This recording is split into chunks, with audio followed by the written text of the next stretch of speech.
to Church Crime Time Tuesdays. I am your host, Lacey Bean, and today I have part 2 of the Ravi Zacharis case that we will be diving into. If you are new here, let me explain what Church Crime Time Tuesday is. So every Tuesday I come out with a news story, just kind of going over a case within Christianity that has committed crimes, and we're going to touch on a lot of current cases as well as a lot of cases within history, because it's hard to talk about, but there is so much dark history when it comes to Christianity, especially the white evangelical Christianity that we know today, and I'm here to tell those stories, to help give voice to the victims, and to help try to keep the church a little bit more accountable and advocate for change. So that is what I'm here for. Sometimes we're going to have some weird, awkward, kind of quirky cases, and a lot of the times cases are very serious and very heavy. If you know the Ravi Zacharis case at all, then you know that this is a very heavy case. We have done part 1. If you have not watched part 1, I highly suggest going and watching that part before you watch part 2. Today we're going to get into Ravi Zacharis' new allegations, the spa allegations specifically that came out after his death. We're going to get into what RZIM is doing today and how they have handled, or lack of handled, this whole entire scandal. So let's get into it. I'm going to start off with some trigger warnings. If you watched part 1, then you understand that the trigger warnings are pretty much the same. We're going to be talking a lot about sexual abuse, narcissism, religious trauma, religious and spiritual manipulation, and things along those lines. First off, let's recap a little bit about Ravi and what we covered in part 1. So Ravi Zacharis was an apologetics minister who actually started his own apologetics ministry titled Ravi Zacharis International Ministries, and he was in ministry for I think 40 years, and he had wrote 30 books. He was very well known in the Christian community, specifically within apologetics. He was seen as a leader, a teacher, a godly man. He was even known as one of the greatest apologetics of the century. Back in 2007, a case between Lori Ann Thompson and Ravi came out. There was a huge scandal of sexting and impropriety, and it was a shit show to say the least. Ravi then died in May of 2020, and then about 4 months later, some new allegations came forward accusing Ravi of a history of sexual abuse towards many massage therapists that he had seen throughout his life. Today we're going to be getting into more of those spa allegations, and oh, they're bad. Today I want to start off talking about a man named Carson Whitner. Sorry, Carson, if you ever watch this, I don't know if I'm saying your name right, your last name, but Carson Whitner, he was a former employee at RZIM, and in December of 2020, he actually wrote a blog post titled "A Catastrophic Betrayal. The Greatest Apologetic Was Actually the Greatest Fraud." In this post, Carson tells his story of working at RZIM and how he came to understand the case between Ravi and Lori Ann Thompson. In this blog post, he says, quote, "As we sometimes heard troubling details that suggested Ravi was guilty of what he had been accused of, it was a relief to hear that his incriminating emails were taken out of context, that exculpatory material had been reviewed by the board, and that his courageous RICO lawsuit had put an end to their falsehoods with a non-disclosure agreement. We gave thanks to Ravi's bold leadership that had freed us to focus once more on the ministry God had called us to. Convinced of this narrative, I served at RZIM with great passion and joy, and then wept and grieved for weeks when Ravi's health unexpectedly declined, followed by his death in May of 2020. After Ravi died, these allegations that came forward with the spa massage therapist came out in August of 2020. Well, in September of 2020, Carson decided to do a little bit more investigating on the case of Ravi and Lori Ann Thompson. Considering that these new allegations came forward, it made him start to rethink how Lori Ann Thompson was treated, and if that case was handled properly, or if there was more to it that they weren't really seeing. Carson stated that when he started to look into the evidence more in regards to the Lori Ann Thompson case, that it became very clear that there was enough evidence all along to prove that Lori Ann Thompson was telling the truth and that Ravi had just misled everybody. Carson states, Quote, I confess that my longing for the approval of others kept me from asking hard questions and accepting the painful truth much sooner. So after Christianity Today posted their article with these new allegations of abuse, and World Magazine posted their article, quote, if true, these allegations suggest that Ravi's abuse of Lori Ann Thompson wasn't an isolated affair, but rather part of an ingrained pattern of life stretching over a decade or more. His constant traveling, especially overseas, now seemed ripe with foreboding possibilities. Carson actually voiced these concerns to multiple leaders and senior leaders and board members at RZIM. After he voiced these concerns, he actually got an email from one of the senior leaders that said, quote, while I agree that we should remain transparent with the truth, I don't think repeating potential lies or passing on judgment are qualities we want to embody at Ravi Zacharis International Ministries. So once again, they're like, we want truth, but we believe all of this is a lie. Carson even went to Sarah Davis, who was Ravi Zacharis' daughter, and asked her some questions about the NDA between Ravi Zacharis and the Thompsons.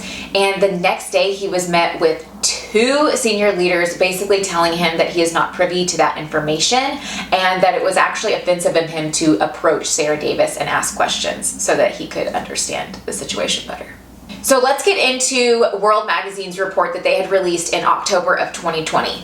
In World's article, they had actually interviewed a longtime manager at one of the day spas that Ravi co-owned. It was actually the Giovanni Wellness. This manager's name was Anna, and she had managed Giovanni Wellness from 2009 to about 2012. When Anna first worked at Giovanni Wellness, she was actually approached by one of the other massage therapists, and the massage therapist told her that she was very uncomfortable and did not want to massage Ravi anymore. And the reasoning behind that was because Ravi had asked this massage therapist for more than a massage.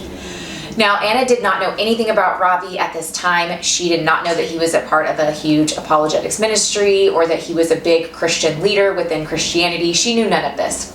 Well, she went to the other co-owner of the spa and told him what the other massage therapist had told her and what they had accused Ravi of. Well, Anna and the other co-owner went to Ravi's office at RZIM and told him what was going on and what he was being accused of. Well, in this meeting, Ravi actually brings up his x-rays of his back and showed them why he needed these massages and why he needed to be massaged really low because he had like ligamental, I'm not medical, so I don't know, but some kind of long ligamental pain. Somebody medically comment and correct me, but that is why he was asking for more than a massage. And then he started to get really mad and he started saying things like, who is this lady? She's trying to destroy me.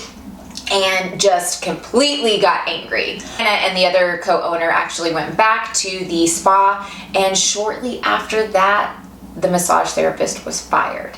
Anna says that during her time working at Giovanni Wellness from 2009 to 2012, that no other massage therapist approached her accusing Ravi of any kind of impropriety, which that does not shock me at all because the first one that came up against Ravi was freaking fired. So I wouldn't come forward. I'd be like, there's no way that they're going to believe me. In this article, Anna explains, is her name Anna or Anna?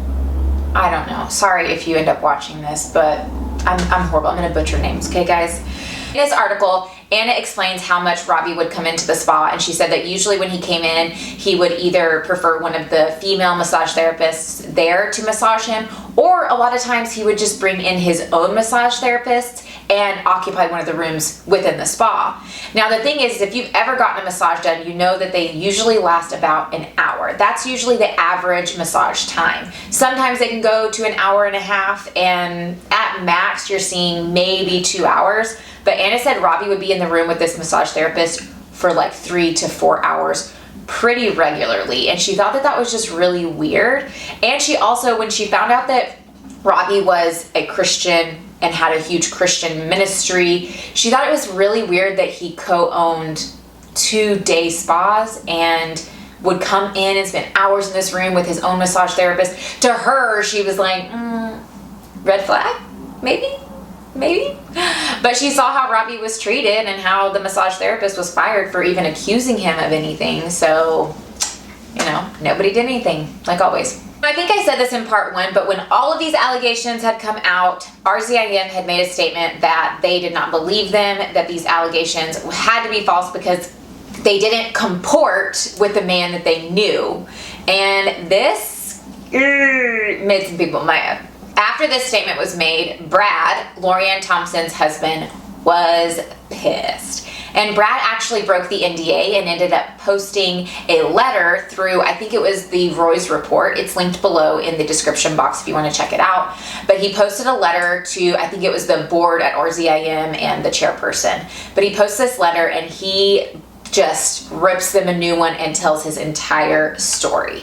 In this letter, Brad talks about how Ravi exhibited grooming type of behavior towards Lorianne and gives so much detail into their story. Brad even goes on in the letter to accuse Ravi of, quote, traumatically sexualizing their relationship under the guise of love just 14 months after knowing Lorianne. Included things like asking for explicit photos of Lorianne by sending her explicit texts and telling her that he loved her. He would even tell Lorianne that these pictures of her were his, quote, vitamins of the day. Now, we talked about last week on how when this came out and Brad found out about Lorianne's and Ravi's relationship, how devastating it was for their marriage and how they just spent months and years picking up the pieces of their completely shattered life. Brad goes on in his letter to say, quote, as a couple, Lorianne and I have learned a profoundly painful lesson through this whole ordeal. We were not aware of our own vulnerabilities, nor the capacity of some religious leaders to abuse their office, control the public narrative, and use the legal system to humiliate, harass, and harm. The cost to us has been catastrophic. Around this time, Lorianne Thompson posted her victim impact statement video. I talked about this a little bit last week. Once again, if you haven't checked that one out, I highly suggest that you do, but for warning, it is so hard to listen to. It took me 4 times and I cried every single time. This is when Lorianne and Brad broke their NDA and they were just like, fuck it. You guys are going to hear our side of the story. He broke the NDA last time. Now these new allegations are coming out. The ministry's denying them right and left. Like, fuck it. We're telling our story and our voices are going to be heard. So they broke the NDA. Brad writes this letter. Lorianne gives her victim impact statement video. So we know that Ravi Zacharis International Ministries ended up hiring Miller and Martin investigation firm to look into and investigate these accusations of abuse towards Ravi. Now, they were hired to do this investigation. There was some skepticism on whether they were going to do a thorough enough investigation or if their findings were going to be able to be trusted by the public. Because there was some kind of, I can't remember what it was, but there was some kind of conflict of interest between Miller and Martin and RZIM. There was even skepticism whether the RZIM ministry would actually give out the entire investigation report or if they would redact some of it or if they would just not release it at all. Now, Miller and Martin couldn't release this investigation themselves because client, attorney privilege thing, they couldn't release it, so it was all up to RZIM.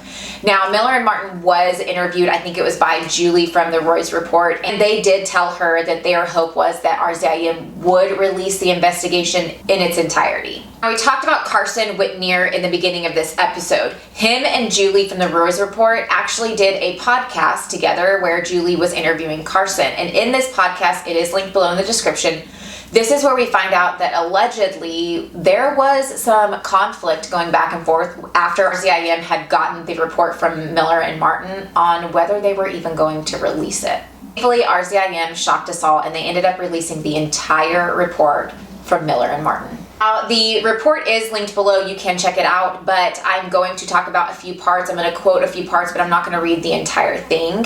They do say in their report that this is not an exhaustive report because they wanted to get the information, interview who they could, find proof on whether Ravi was sexually abusive, and they also wanted to get this out in a timely manner. So they didn't go overseas and interview victims. They didn't call for victims or anything like that. So it is estimated that there are tons tons, if not hundreds of more victims out there that we do not know about, unfortunately. So right now I want to give a second trigger warning. We're going to get into this investigation report, and we are going to be talking about sexual abuse, and we're even going to talk about rape.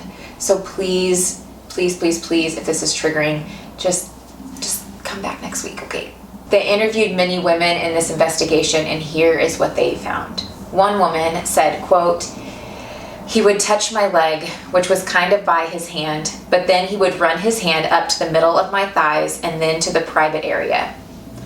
Another woman stated that Ravi would touch her and it seemed friendly at first. And she even said that it was almost comforting.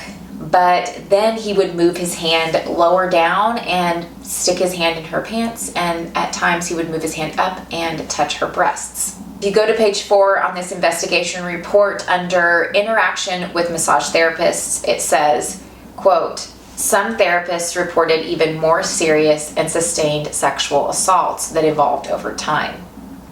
2 therapists obliged his request to masturbate him, telling one of them it was necessary because his pain was lagmental. While 5 women reported that he touched and grabbed their legs, 2 said he eventually went beyond that with them, rubbing their breasts and genitals. One therapist further reported that she was struggling financially. Zacharis offered to help pay for her schooling and monthly living expenses in addition to compensating her for the massages. She told us that, quote, "The more we saw each other, the more he became comfortable and wanted to go further," end quote. She told us she felt obliged to do what he asked because of the financial support he provided. Ugh. They go on to say, quote, "Only one of the witnesses we interviewed said that Mr. Zacharis engaged in sexual intercourse. This witness reported details of many encounters over a period of years that she described as rape. To protect her identity, this report is not disclosing many of the details she shared with us. Some information is related below because of aspects of Mr. Zacharis' behavior towards this witness or similar to his contact with other therapists, specifically the use of ministry funds to provide financial support, the effort to elicit personal information about a difficult past, and Mr. Zacharis' use of religious language during their encounters." This witness told us that their relationship began as a normal massage therapist-client relationship, and she came to think of him as a father figure. He elicited information about her faith and her financial situation. She reported that after he arranged for the ministry to provide her with financial support, he required sex from her. According to this witness, Mr. Zacharis used religious expressions to gain compliance, as she was raised to be a person of faith. She reported that he made her pray with him to thank God for the opportunity they both received. She said he called her his, quote, "reward for living a life of service to God," and he referenced the godly man in the Bible with more than one wife. She said he warned her not to ever speak out against him or she would be responsible for the, quote, "millions of souls whose salvation would be lost if his reputation was damaged," end quote. Oh my God.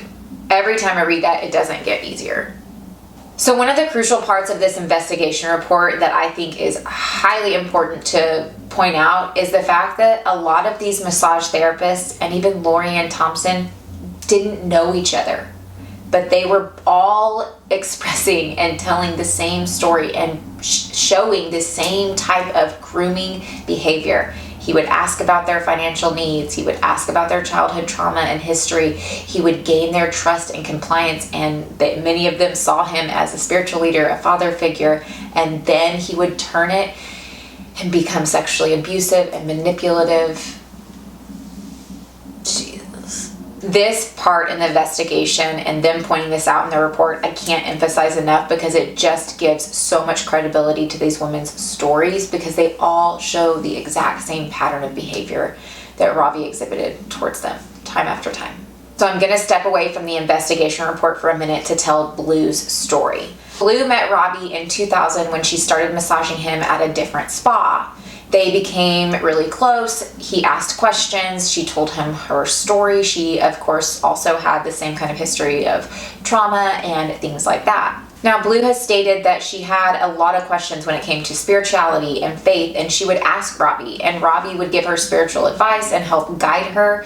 So much so that Blue even got to the point where she's even said that she, quote, saw Ravi as the closest person to God other than Jesus.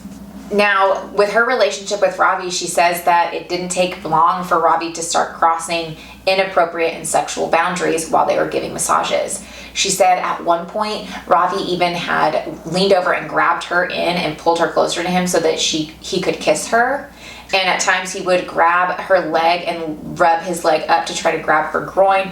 Many times she kept pushing him away. She said Ravi would tell her that he was unsatisfied in his marriage. He would call Margie a taskmaster. And that when he would come home from these travel trips, that it was all business with her and he just needed some kind of relief and that he was unhappy, so he was looking elsewhere for it. Ravi would even tell Blue that she was, quote, his soulmate and that he couldn't survive without her. She said Ravi would call her almost daily and that when he would come back from work trips that he would actually go see her at the spa before he would even go home. She says that she wrote off Ravi's behavior by just saying that it was because he was in love with her, but she kept pushing away his advances. Now, Ravi actually convinced Blue to be one of the co-owners in the Touch of Eden spa, which Blue did do, and she was one of the co-owners with him for many years at that spa. Now, even though Blue was really good about, pushing Ravi's advances away, it didn't stop him from continually making sexual advances to her. She said that when she massaged him, he would almost every single time expose himself to her, and he would ask her either 50 to 100 times to either masturbate him, or she said that there were 50 to 100 times where she saw him masturbate himself while she was trying to massage him. Ew. Talked about this in the prior episode, and it's so important for me to read this quote from Blue. She said while all of this was going on, she was super confused because she saw Ravi as a spiritual leader. She believed what he was saying and yet couldn't understand his sexual impropriety. She says, quote, "It's hard to explain. When someone gives you spiritual advice and you know everything he says about God is true, yet he's also doing these things to you, it took years of therapy to realize I didn't do anything wrong."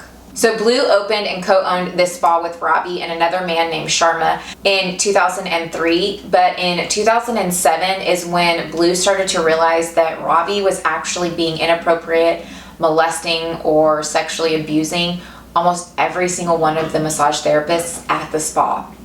The way she figured this out was she was approached by her daughter Becca, who was also a massage therapist at the spa. Her daughter confided in her that Ravi had molested her. Now, this is when Blue started to interview other therapists and realized that Ravi was doing this to every single one there. This is when Blue decided she had to get out, and over the next few months, she, got all of her chickens in a row and got out. Blue says that about a year after she left Touch of Eden, she was contacted by one of the anestheticians, I think is how you say it, at the spa, and she told Blue that she wanted to sue Ravi because of the abuse and molestation that he had done to her. Blue told this lady that she would testify on this lady's behalf, but told her that she was scared to sue Ravi because he had a lot of power and money, and she even said that at one time Ravi had told her that he would destroy her life if she ever tried to out him. When Blue left the spa in 2007, she didn't see Ravi again for a really long time. But unfortunately, in 2011, Becca, Blue's daughter, passed away. This was a really hard time for Blue, and she had a lot of questions, and she was very confused on what had happened and what was going on, and she was just trying to make sense of her daughter's passing. Shortly after her daughter's passing, Ravi contacted Blue and asked her to come to his house and massage him. Blue had still seen Ravi as a really good spiritual leader, and she had a lot of questions, and so she thought, if I go over there, I can ask questions, and so she said yes. Well, it didn't take long after she started massaging Ravi for him to become very inappropriate with her. This pissed Blue off, and in this moment she confronted Ravi about all of the abuse that he had done towards all of the massage therapists. She said that Ravi got so angry at this time, and he was screaming and yelling and losing his shit. She said that Ravi was saying things like, "You're betraying me, you're betraying the ministry," and just, oh, he was laying it into her. Blue thankfully was able to leave his house, and she said she did not see Ravi after that at all. Because of her history with Ravi, she actually didn't stay in contact, look him up, or keep into any of the news with Ravi at all whatsoever. So after Ravi died, she was informed that he had passed away, and that's when she started looking into and researching about Ravi during their time apart. And that's when she found out about the Lori-Ann Thompson case and realized that it wasn't just her, it wasn't just these massage therapists, but it was also other women, especially within his ministry or that had come in contact with him. She knew right away that Lori-Ann was telling the truth and that the ministry had completely mistreated her and that Ravi had just pulled the wool over everybody's eyes. Blue is actually one of the ones who contacted a guy named Banjo Atheist. I think he's here on YouTube and stuff. He had done a lot of articles and research into Ravi for years, and so she contacted him, and he put her into contact with Christianity Today, and she is one of the reasons why all of this stuff was able to be uncovered about Ravi. Now let's jump back into the report. So on page 8, this is a part that just made my blood boil. It's under communications, and it states, quote, "Witnesses told us that Mr. Zacharis had multiple phones and email addresses over time, and he had at least 2 phones at any given time. He insisted on remaining separate from the official RZIM communication platforms, and his phones were on a separate plan rather than the RZIM plan. He also used private emails rather than the RZIM account, and while at RZIM headquarters, he used the public wireless access rather than the RZIM virtual private network." Now the funny thing is that Ravi had claimed that the reason he did this was for privacy reasons. Excuse me? Everybody knows, okay, not everybody, but mostly everybody, if you know anything about public access Wi-Fi, you know it is one of the most unsafest types of internets to access, because anybody can hack you through there so freaking easy. So, no. The reason he was doing this was because he didn't want any of the staff or board members or senior leaders at RZIM to be able to access any of his stuff on his network. That's also why he used a private email instead of using the email that RZIM Ministries had given him. He didn't want anyone to know what the fuck he was doing. And the staff knew he had multiple phones. The staff knew he used multiple different email addresses. The staff knew he connected to the public access instead of the private network. The staff and RZIM knew all of this. Guys, there was red flag after red flag after red flag. What the fuck? They knew. They saw these red flags. There were people in the ministry within staff and leadership that were talking about this. They saw that Ravi and his family were put on a completely different level of accountability. They knew they had different standards. But because Ravi was the face of the ministry, because Ravi was the person that made all the donors keep spilling in the money, they weren't going to do anything about it. Like I've said before, RZIM had made the claim that back in 2017 they had done a proper investigation when it came to the Lori-Ann Thompson case. No, you didn't at all. Like we found out last week, because of Ruth's letter, she found out that board members of RZIM had no idea that Ravi had multiple phones, had no idea that Ravi was unwilling to hand over his phone records. Not only that, but C&MA, which is the Christian and Missionary Alliance group is actually the ones who hold Ravi Zacharias's like ministry credentials, and they had said back in 2017 that they had done an investigation and found nothing wrong and that Ravi was totally fine and they did not revoke his credentials at all. This was their investigation, okay? Hi, yes, okay, we have heard about these allegations between you and Lorianne Thompson. Oh, okay, it's all her fault. Okay, you didn't elicit these, no, you didn't elicit them? Okay, all right, awesome. Sounds like it's the up and up. All right, thank you. Have a great day. God bless. That's how it went down, and we all know it. For legal purposes, I'm gonna say that was my opinion, okay? So last week we had mentioned briefly Touch of Hope Ministries and how Ravi's personal massage therapist was on the payroll of Touch of Hope Ministries, but that Ruth and all of the other staff members at RZIM never really understood or knew what the heck Touch of Hope Ministries was. So according to Ravi Zacharias International Ministries, Touch of Hope was, quote, a humanitarian effort on the part of RZIM meeting short-term needs for long-term gains. When you hear that, knowing what we know, I just instantly am like, ugh. Ugh. So Touch of Hope was an internal ministry within RZIM, and that is the money that Ravi would use from RZIM, funnel it through Touch of Hope to pay all of his massage therapists that he was sexually abusing, manipulating, and causing shit tons of trauma to. Through their investigation, they had found 4 women that had gotten long-term payments through Touch of Hope Ministries, and they say in the investigation report, quote, we learned it was a purely discretionary fund and no clear guidelines governing how many would be granted. We did not set out to investigate Touch of Hope in depth, but in reviewing documents provided by RZIM, we noticed that a significant portion of the wire payments from that fund went to or for the benefit of 4 women, all of whom were at times Mr. Zacharias' massage therapists. Touch of Hope funds paid for 2 of these women to attend massage therapy school after they were already in his regular rotation of therapists, despite their apparent lack of formal training or license. One recipient was a massage therapist he met around 2014 in Bangkok and with whom he appears to have had at least an emotional relationship. It is discussed in a different part of the report. He used Touch of Hope to pay $40,000 for her to attend culinary school in the United States. Each of these 4 women received monthly support from Touch of Hope for extended periods of time.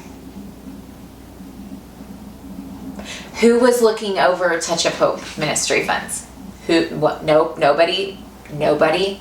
Oh, Ravi's sending money to these 4 women? Gee, that's not suspicious. My dog is chewing on something, and I am sure you probably hear it.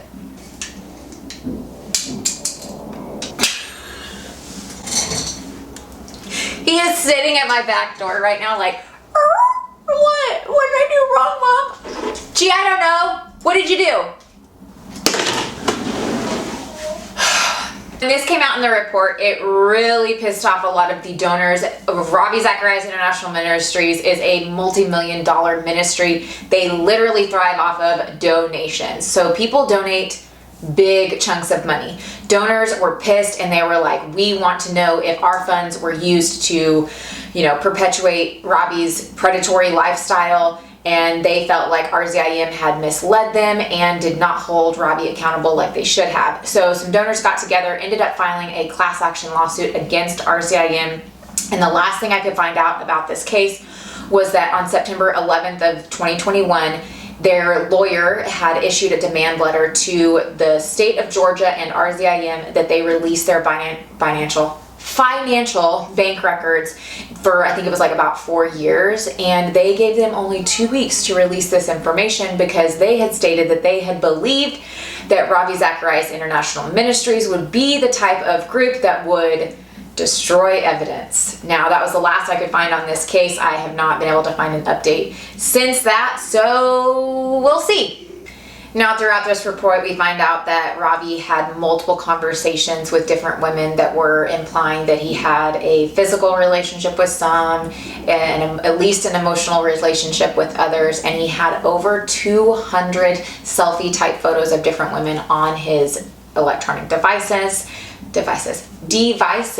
and he actually even had some video of different women. One of the things that I think probably really irritated the investigators on this case was that they had tried to go back and investigate the Lori Thompson case, and the way that they wanted to do this is they wanted to interview Lori Thompson because they wanted to see if her story about Ravi matched up more with the girls that were coming forward to kind of align things. Well, Lori couldn't talk because she was under the NDA. So the investigators actually went to Ravi Zacharis' estate through their lawyer and asked them if they would release Lori Thompson of her NDA so that they could interview her.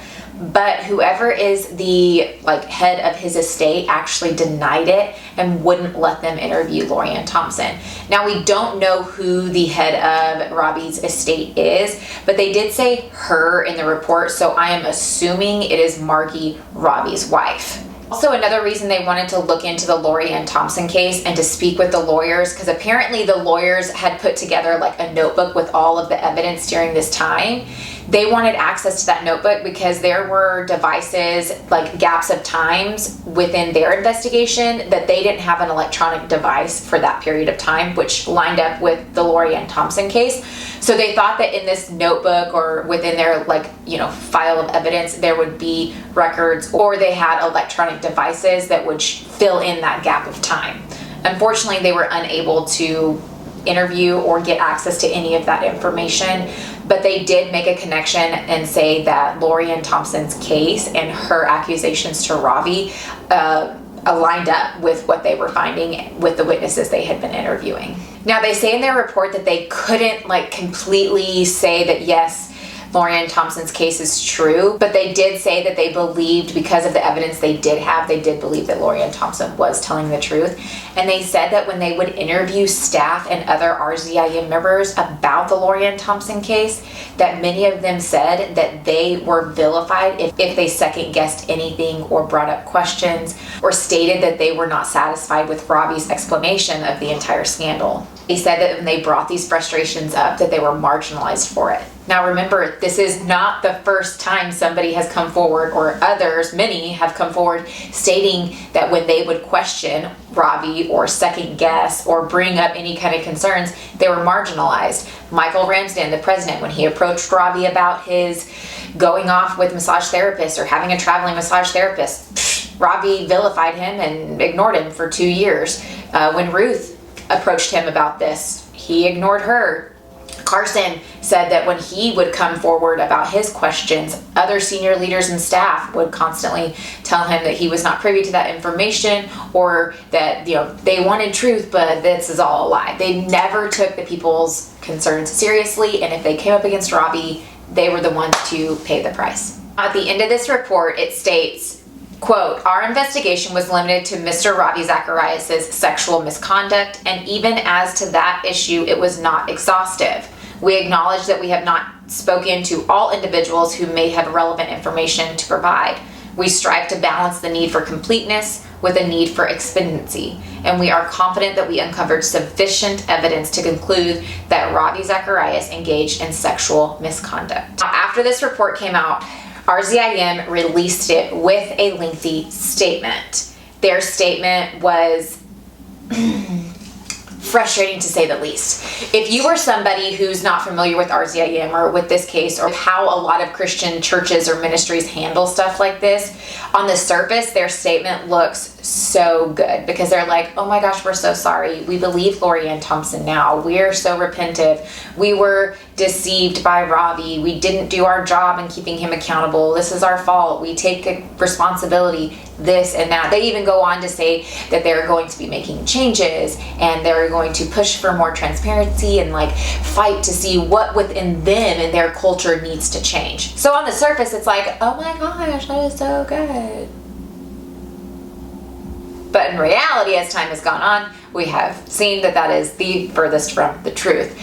So after this statement came out and they released a report, there was not much said after that. A few of the staff members came out with videos apologizing to Lori Ann Thompson, apologizing for things that they had said or that they did not believe them and things like that. But there is still a lot of trouble when it comes to RZIM actually like making change moving forward. So the podcast I talked about earlier between Julie Royce from the Royce Report and Carson Whitner, we find out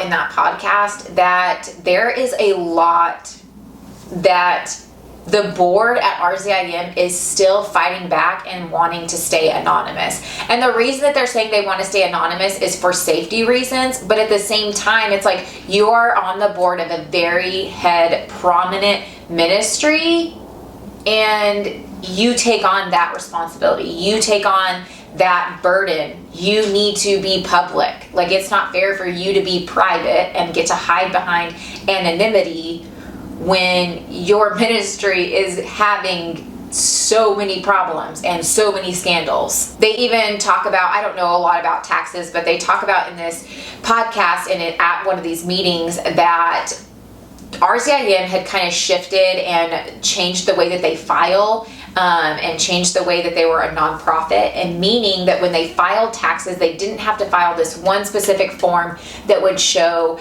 everybody within the ministry and their titles and like what they made. And they talk about in this meeting whether they are going to voluntarily issue those reports from here on out. And they say that they're going to, and they had asked Sarah if they were going to like publish the previous ones. And Sarah, remember, Sarah's the president at this time and she's Ravi's daughter. She says that they can't go back and like refile these, but there was another board member that popped up and was like, oh, but we have been filling out that paperwork and we have that report like from the past handful of years. We've just never filed them, so we have them.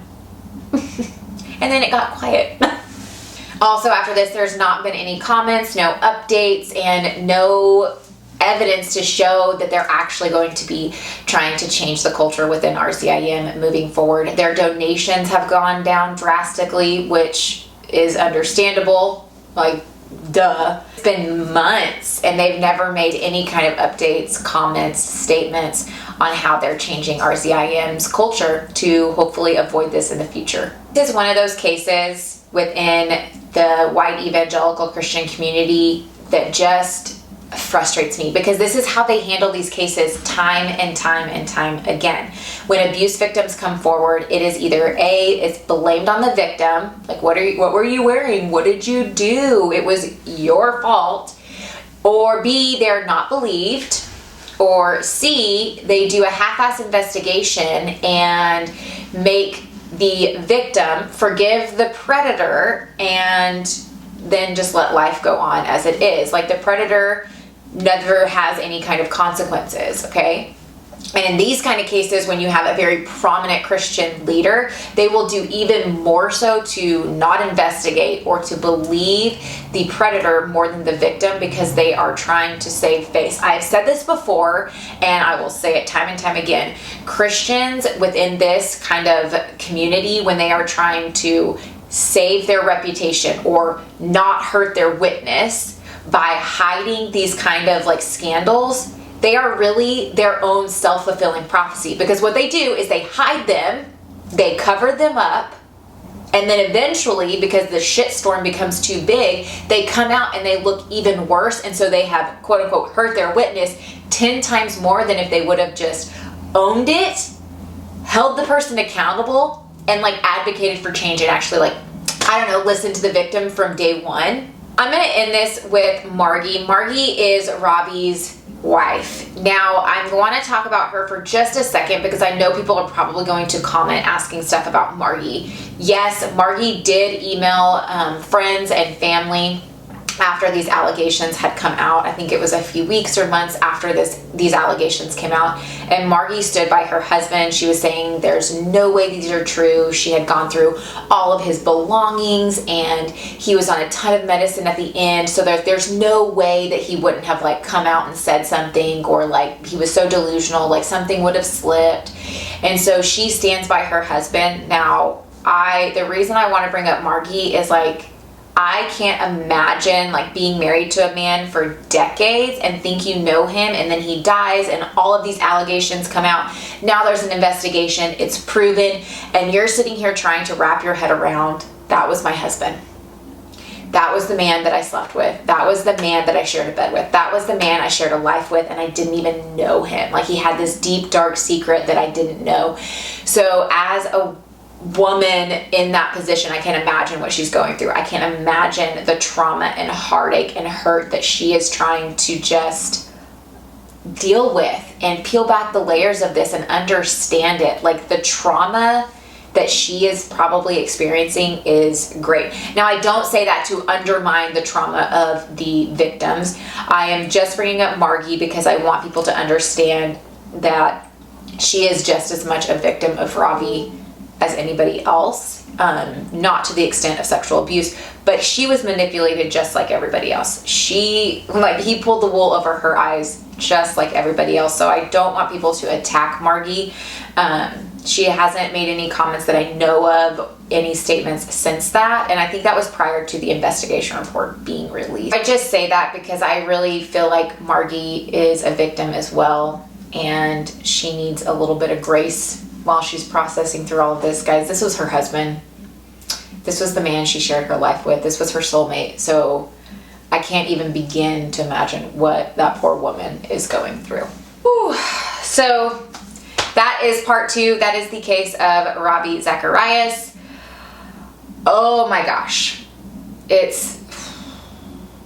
I think this story was really important to share and to bring to light and to point out the areas within Christian churches and ministries and culture where we are harming sexual assault victims, and we are not believing them, and we are perpetuating predators and giving them the freedom to continually abuse and abuse and abuse without holding them accountable.